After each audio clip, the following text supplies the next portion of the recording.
రైతు భూమికి ఒదిగిన జీవితం. రామయ్య అనే రైతు ఆంధ్రప్రదేశ్లోని ఒక చిన్న గ్రామంలో నివసించేవాడు. తను చిన్న చిన్న పొలాలు కట్టుకుని జీవించేవాడు. అతడి భూమి పెద్దది కాకపోయినా ప్రేమతో, శ్రమతో వ్యవసాయం చేసేవాడు.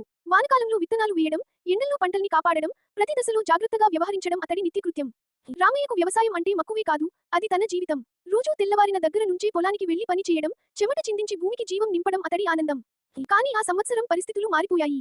వానలు ఆలస్యమయ్యాయి. వేసిన విత్తనాలు మొలకెత్తలేదు. అప్పులు ఊబిలోకి నెట్టాయి. గ్రామంలోని చాలా మంది రైతులు చేతులెత్తేశారు. కానీ రామయ్య మాత్రం నమ్మకాన్ని వదలలేదు. భూమి మోసించదు, మనం ఆమెపై నమ్మకంతో ఉండాలి అని తనకు తానే ధైర్యం చెప్పుకున్నాడు. అప్పుడే ప్రభుత్వ కార్యక్రమంగా రైతులకు ఉచితంగా మైక్రో ఇరిగేషన్ పద్ధతులు నేర్పిస్తున్నారని తెలిసి వెంటనే పాల్గొన్నాడు. తన పొలానికి డ్రిప్ ఇరిగేషన్ పెట్టి తక్కువ నీళ్లతో అధిక పంటలు రావడం ఎలా అనే పద్ధతిని నేర్చుకున్నాడు.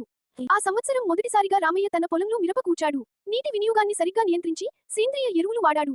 అద్భుతం జరిగింది. మిగతా రైతుల కంటే తక్కువ ఖర్చుతో ఎక్కువ దిగుబడి వచ్చి అతడి జీవితం మళ్లీ నిలబడ్డది.